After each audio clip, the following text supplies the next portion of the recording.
Perfect. Thank you for that. Yeah. So my understanding is you're on the Toppenish Council and you hold the mayor position, and I know it's a council manager style of government, so it's a ceremonial position. But either way, why do you want to be a Yakima County Commissioner?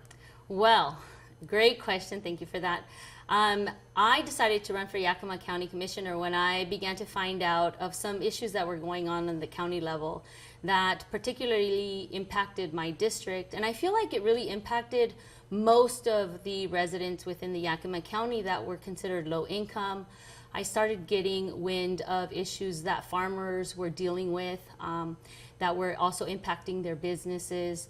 And so as I dove deeper into some of those issues, I just wasn't happy with the administration and how they were handling some of that business on the county level.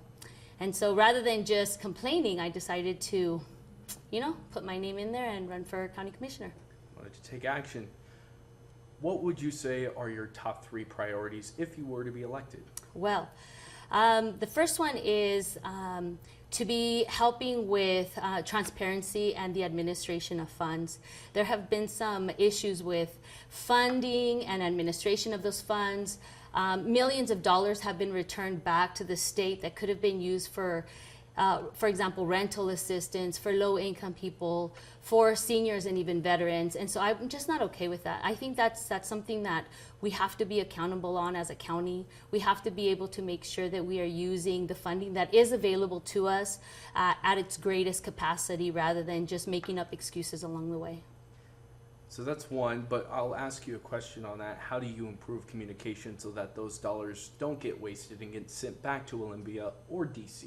Well, the first one is that I was asking around to see, if the stakeholders, the people that are actually involved in needing those fundings or that could have helped administer those funds to the local community were involved in that process, or if they had been reached out to so that they knew that there was funding available. And what I was hearing is that that wasn't the case. Many of the stakeholders that could have helped the county get rid of that funds to use them to their full capacity were never reached out. They were never called. And so that's one of the first things I want to improve, is to make sure that I'm bringing all the people involved from all the levels, all the stakeholders, and come up with better solutions and better processes. Perfect. Thank you for that. What are your other 2 priorities? Thank you. The other one is homelessness. I feel like homelessness is a big issue. As mayor of the city of Toppenish, I know that we had struggled in the past to get funding for our extreme weather shelter. When they limit the RFPs to $40,000 or $50,000 a year, it's practically impossible for any city to provide. For example, the city of Toppenish needed to have at least $40,000 a month for 4 months in order to provide an extreme weather shelter for 4 months, which would have been about $120,000 for that 1 year. And the county was basically offering us $40,000 to begin with. And it's really hard to accept that, especially when I know that there was funding available. They could have funded us, our project entirely, but that wasn't the case. There was really there was no purpose, there was no intent to change that. And I had a big problem with that. Later on, I found out, most recently actually, that the funding for Camp Hope has been slashed in half. They provide 250 beds at their capacity right now. And as what I'm hearing is that within the next 2 weeks, by August 1st, if they don't get full funding from the county in order to continue running at their full capacity, they're going to cut the beds available to 50, from 250 to 50 beds. Where are those homeless people going to go and where are they going to be staying? I don't agree with that. I feel like there needs to be more transparency. We need to know how those funds are being allocated and why. We must ensure that those funds are going to the people that are showing the most positive outcomes, the ones that are actually showing that they are using the money to their full capacity to help the people within our county. Thank you for that. I have asked that same question to county commissioners. They explained that they weren't the only ones. They had a lot more requests than the funding available, and they had to delegate as much as they could to the needs. So they didn't get as much as they need. In the example of Camp Hope, and they are looking at options to get more funding so that that doesn't happen. What's your reaction to that? Well, as I found out also about some of the other providers that they provided funding for, if you look a little bit deeper, you will see that some of those providers have no history of providing services to the homeless. On the contrary, I heard that, for example, the Union Gospel Mission was given almost $900,000 for 4 beds that they provide to individuals that maybe are struggling with health issues and can't be put into like a medical facility. That's I mean, almost $900,000 for 4 beds. That's a lot of money. And then another one is that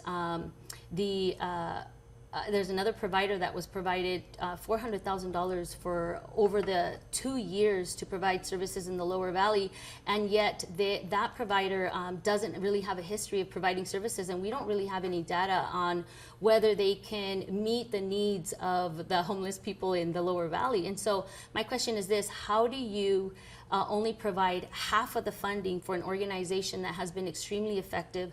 They have shown the data that they know how to provide services for the homeless, such as Camp Hope, and yet they weren't fully funded, when the information that I have gotten is that they were one of the top rankers, if not the top rankers, when it came to the application process and the and showing that they were effective in what they were doing. Thank you for that. So if you were elected, the problem is getting money to solve this problem, to get money to Camp Hope for the shelter you were mentioning in Toppenish. Where are you going to find the money? How would you go about it? You know what? It's not just necessarily Camp Hope or Toppenish. I want to make sure that the providers that are getting that money allocated can show. That is where that transparency aspect comes from and accountability comes in. I want them to be able to show with data that they can actually use the funds to their full capacity. The county gets the money. It's there. And so I want to make sure that it's being properly allocated, that the people that are getting it are actually the best people to get it, and not the other way around. So what kind of questions would you ask? What would you specifically look for to make sure that this money is being effective and starting to solve the problem? You know, that's a great question. My understanding is that they have a committee that helps to determine the funding for each provider.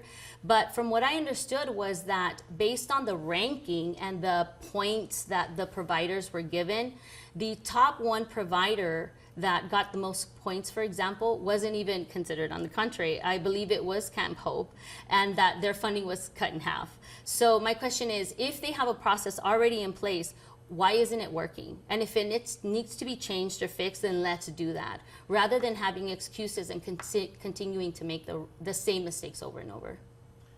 So what would be your 3rd priority moving on? Well, that's a great one. I think economic development and prosperity in the Lower Valley, there's a few that I have. For example, I'm a strong supporter of law enforcement and law and order within our Lower Valley. But I think it's extremely important that we are looking out for our businesses, our small businesses, our farmers, our ag industry, because it's going to be very effective in my district. The majority of the people in my district are 70% Latinos.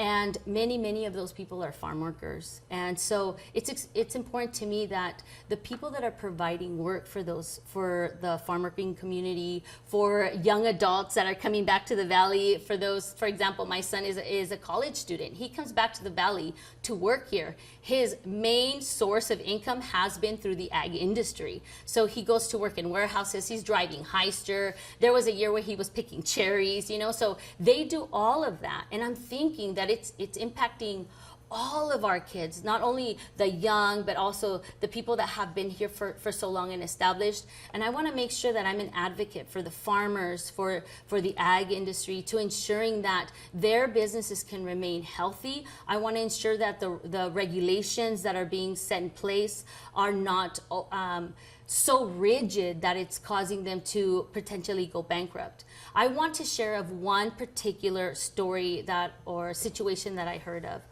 And it was this: there is a local farmer in the Lower Valley that is currently facing bankruptcy and potentially will close his business. He has been around for over 30 years. He hires more than 300 farm workers to work for him. he exports over 1 million boxes of produce a year.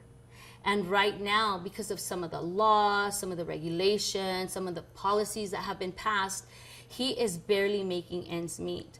I also heard from a dairy farmer as well that is saying that that some of the things that are trying to be implemented on the county level, for example, water rights and those issues with the water surrounding water, is also very concerning to a lot of farmers, because they're the ones that produce food. They're the ones that feed us. So it wouldn't make any sense to make it harder for them in order for them to just to sustain their businesses. Thank you for that. Obviously, Yeah. agriculture is a huge part of our economy in the Lower Valley specifically. What sort of regulations or things would you look at to make sure that it is easier for businesses like agriculture, like farms in the Lower Valley, to make sure that they are improving, growing, and thriving? I think one of the primary aspects of making sure that the farmers feel like they're being supported is to bring them to the table. Many times I have heard from many farmers in the Lower Valley, even from farm workers, is that they were not part of the initial conversations of policies and procedures that are being implemented, or what I heard was that they were just being ignored, that they voiced their concerns, but yet when it came down to the county commissioners voting, they were completely disregarded. And one of the things that I have been asked over and over again is this: are you going to be a full-time commissioner? And I was kind of taken aback. I'm like, what do you mean by that? Yes, it's a full-time job. And I guess that what I'm hearing is that that's not how all the commissioners see it. They consider it a part-time job, and they are not available as much as they should be to their constituents. And so I told them that, yes, absolutely, I am going to be a full-time commissioner. I will be available to them. I have a very strong work ethic, and I intend to continue that. So one of my primary priorities is going to be to bring all of the people within those industries to the table, get their opinions, ask them, how are these things that are being implemented, even potentially on the state level as far as legislation, how they feel about it, and what are their concerns, and what it is that we need to do and to tackle these so that it's the most beneficial for everyone involved. Thank you for that. Obviously, there's different levels of government, so if there is something that is bigger than county politics and policies, and you have to go to the state level, you have to go to Olympia to try and lobby for change so that your constituents are growing and improving, how would you go about it? Let's focus on agriculture, for example. How would you go about it? How would you lobby to state lawmakers that change would be needed? Well, I love that question. Although, the jobs and responsibilities of the county commission are within our county, I really feel that we have a responsibility as elected officials to also go above and beyond. Before I had completely decided to run for Yakima County Commissioners, the House of Representatives were talking to me since late last year about running for the House of Representatives. And then I also got a call from some of the Senate leaders as well to consider running for the Senate new district as well. As I was talking to those, the reason why I have these connections is because I have worked with these people. I've been on the city council for over 7 years. And so I have the connections on the state level in order to be able to call them up and say, hey, these are the concerns that I'm hearing. And I'll be able to continue that as Yakima County Commissioner as well. Thank you for that. Let's talk law and order. It's public safety is a huge issue in our county. Some statistics suggest that crime is going down, but there is the reputation that the county has as well. How would you go about improving public safety if you were elected? Funding. We absolutely have to make sure that our law enforcement is fully funded. We can't be making excuses, especially when it comes to making sure that they have what they need in order for them to be protected, to be able to find the people that are breaking the laws or causing havoc. We need to ensure that they feel like they have the support from the county commissioners, as well as the local communities, the local governments. And so I have a connection as mayor of the city of Toppenish. I have a connection with all of the mayors and many of the council members from all the way to the Lower Valley, all the way up to Yakima. And so I think if we can all come together and agree when it comes to ensuring that our law enforcement is fully funded, that they're protected, that they have what they need, that we're, again, bringing them to the table and hearing about them directly as far as their concerns are, that's one of the primary things that's going to be able to keep our valley safe and secure for our residents. Nobody wants to live in a place where they feel like they're unsafe. Drugs are completely out of hand. The amount of crime within stores is completely out of hand. People need to feel, and business owners need to feel like their representatives on both, not only the state but also the local level, are listening to them, and that we're taking the steps, even if they're difficult steps, that we're taking the steps necessary in order to ensure that we don't have chaos and that the crime rates aren't going ignored. Thank you for that. Law enforcement right now is playing a key role in the homeless issue, getting people to places like Camp Hope. How do you see that relationship between law enforcement and addressing the homelessness problem? Yeah, I know that there's a lot of money that's also going into having facilities, or even the homeless providers have resources so that they can get people connected with behavioral health and mental health providers. And I think that's a step in the right direction. However, I also believe that as the data starts coming in to see if those services are being effective, we always need to keep track of that. What I don't want, and some of the concerns that people have that I've been hearing, is that there's a lot of money going into this with very little positive outcomes. And so I'm a strong proponent of helping people get out of that situation that they're in, especially for those that want that help. And so again, everything's connected to funding, right? We want to make sure that those sources are available, but at the same time, we want to make sure that it's being done in the right way and that they're effective long term. There was a recent Supreme Court ruling on homeless camps ban within cities. Yeah. How would you look at that as implementing a change if you were elected? From the county's standpoint, how would you work with cities with that? I encourage cities to do whatever is necessary in order for their cities to be safe, to reduce drug use, to reduce any type of illegal activity. We understand that there's quite a few illegal activities associated with, for example, homeless encampments.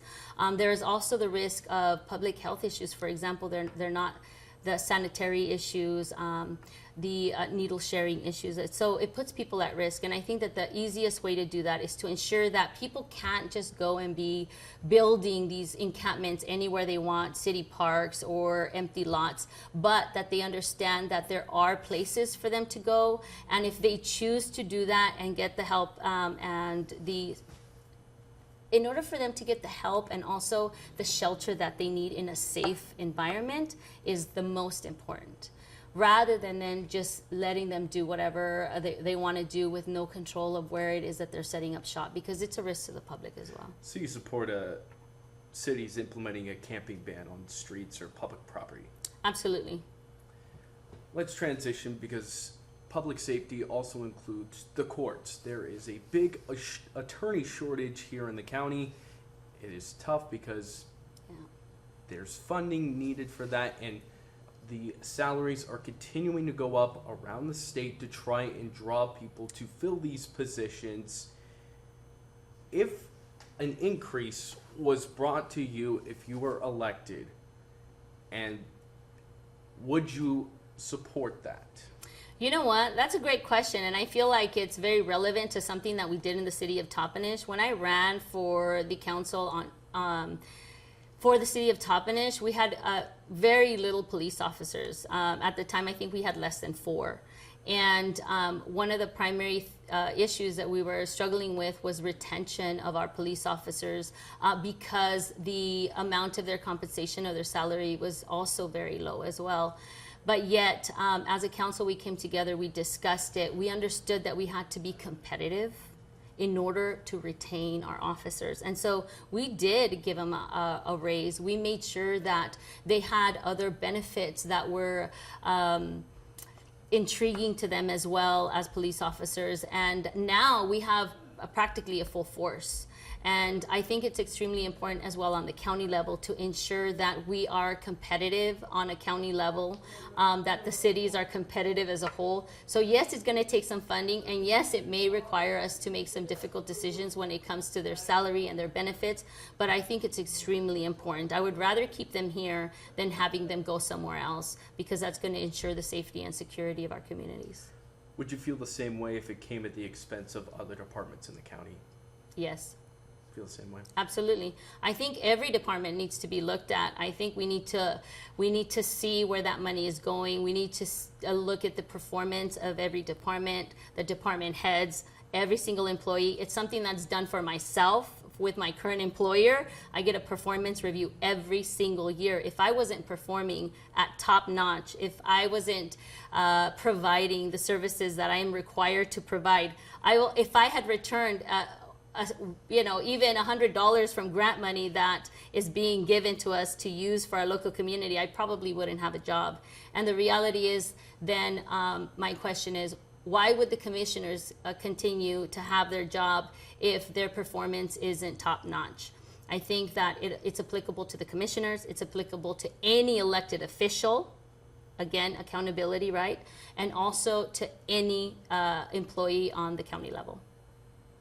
We've talked about a lot of topics. I appreciate your time. My final question is this. You have a big stake in Toppenish. You've referred to some of the problems and issues you've dealt with in Toppenish, but in this position, if you were elected, you would represent cities like Zillah, Granger, Sunnyside, Grandview. Why are you the best candidate to represent the Lower Valley? Because I know the Lower Valley. I was born and raised there. I have served the community for almost 8 years now on the... Bill? That can be edited out, right? Yeah. Okay, great. I don't know who decided to play that. That's interesting. So I'll repeat It's okay. Yes, it's okay. A blooper. We might have to just. That's a blooper. We have one more question. So we might have to include that because that is absolutely hilarious. We post these on YouTube. Okay, you do that. I love bloopers, by the way. That's so funny. People will get a laugh when they see We're this. both like, yes, Like, God? what? No. Yes, God? That's so funny. Because it literally came from up there. It's like, oh, who's speaking? Yeah, Yes, that Lord. was so Anyways. bizarre. Yeah. So bizarre. Anyway, so let's repeat the question Yes. for our people out there that may or may not have heard. So obviously you have deep interest in Toppenish, and you are connected to the issues here in Toppenish, but you would represent cities like Zillah, Granger, Sunnyside, Grandview. Why are you the best candidate to represent the Lower Valley? Okay, so as I was saying, I have served on the city for almost 8 years, so I'm connected. I know every single mayor in the Lower Valley of every city. I know many of the council members. I am completely and very well familiar of the issues that each of the cities are struggling with, and I want to ensure them and the constituents in District 3 that I intend to represent them, period. I'm going to be the representative. I want them to know that they can call me, they can talk to me, that I'm going to be available to them as well. I am completely open. I have a really strong leadership. I am not afraid to tackle any of the difficult issues that need to be tackled and say what needs to be said. So I think that I'm the best candidate as well because I was born and raised in Toppenish. I was cutting asparagus outside of Toppenish when I was 8 years old with my family. And so the majority of the people also in our district, over 70% are Latinos. I represent that community. So I'm not just a Spanish speaker. I am a Hispanic. I am a Latina. And so I feel as well that our representatives are the people that are there, that I represent, and the constituents there need to have someone that is symbolic of them, that reflects them. And as far as the two commissioners are concerned that are running right now, I'm the only one for that. So I've also made sure that I am, that I have the capacity, I have the education, and I'm available and I'm ready to take on this task. All right. Well, thank you for that, and Yeah. thank you for your time. We'll wrap it up there. Thank you so much, Hunter. I appreciate it.